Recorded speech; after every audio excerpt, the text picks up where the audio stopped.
Mysterious or unexplainable photos are taken daily. The vast majority of these ultimately become buried in our social media feeds, essentially going unnoticed. However, some photos have sparked much controversy over the years, but remain unexplained to this day. Number 5. The Candyman Killer. Dean Corll was an American serial killer, also known as the Candyman or the Pied Piper due to the fact that his family ran a local candy store. Dean is known to have taken the lives of at least 28 young boys in the 1970s, with the help of 2 teen accomplices who would assist in luring the children to Dean's home. The photo you're seeing is of Dean's final victim. It's unknown who took this photo or why it was taken in the first place, as Dean went to great lengths to ensure there was no evidence of his killings. His victims were usually lured in by offering them a free ride or offering to take them to a party. They would then be restrained in some form and later killed by suffocation or gunshot. He would bury the bodies of his victims in a shed or in a heavily wooded area. Dean Corll is considered by many to be the worst serial killer America has ever known. Dean's victims were all between the ages of 13 and 20, though the majority of them were in their mid-teens. He most often abducted them from the Houston Heights area, which is a low-income portion of the city. It was here that he met his 2 accomplices, Elmer Henley and David Brooks. Many of Dean's victims were friends of the 2 boys, making their abductions fairly simple. Dean would lure the victims into the back of his Ford Econoline van, then drive them to his house. It was here that he would keep the boys for a few days before ultimately killing them. In several instances, it's known that he would force the boys to call their friends and family and tell them that they were safe, so as to avoid any unwanted search efforts.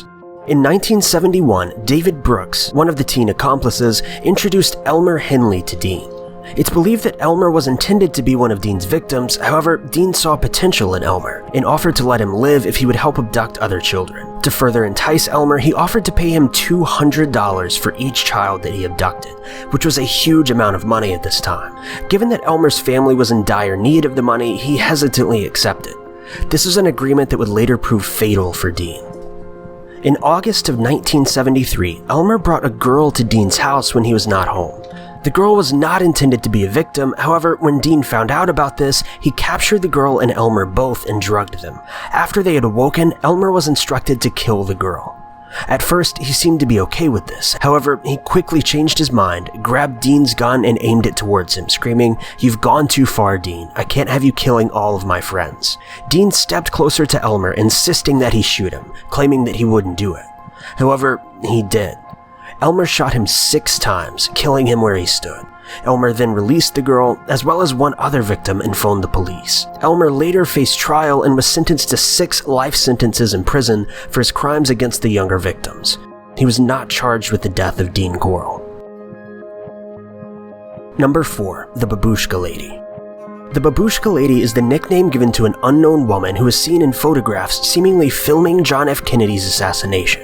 She earned this nickname due to the headscarf that she wore, which resembled a scarf typically worn by older Russian women. The woman was seen by multiple eyewitnesses at the time of the assassination, and even after shots had been fired at the president and other people had run to take cover, she remained still, silently filming the events.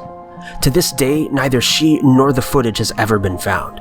It's believed that the camera she was using was a video recorder, meaning that someone out there has a separate angle of the killing, which could shed some light on numerous conspiracy theories surrounding Kennedy's death. In 1970, a woman by the name of Beverly Shaw came forward, stating that she was the Babushka Lady. She says that she filmed the events on a Super 8 camera, and that she gave the undeveloped film to 2 men claiming to be FBI agents.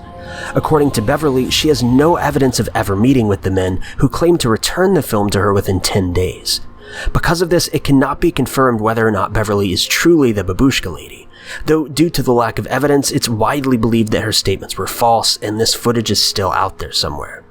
To this day, no one knows who this woman is, where she is, or what happened to her footage. Number 3. Falcon Lake UFO Victim.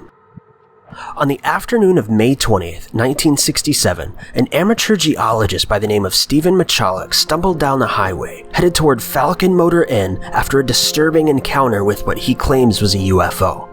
The photo you're seeing is of the wounds he received as a result of this encounter. A highway patrol officer noticed Stephen and slowed down after seeing him hunched over and stumbling, seeming to be attempting to flag the officer down. After hearing Stephen's story and his warning to the officer telling him to stay away from him because he had radiation poisoning, the officer decided that Stephen was likely drunk and drove away after he had refused to accept help. Michalek staggered into the front office of the motel, breathing heavily and asking to see a doctor. Since there was no doctor in the nearby area, Stephen rested in his hotel room, calling his wife and saying there had been an accident, but telling her not to worry about him. The next day, his wife and son met him at a bus terminal in Winnipeg, where he was quickly driven to a hospital. His condition confused and astonished all of his doctors. As they observed his abdomen, they noticed multiple circular bones, taking the shape of a square. Stephen's story was that a UFO hovered overhead and emitted a beam of light that burned him. This was the story that he stuck with until the day that he died, and to this day, no one has been able to explain his injuries. Do you think this was an actual UFO encounter, a hoax, or something else entirely? Let us know in the comments. Number 2. The Truck Stop Killer.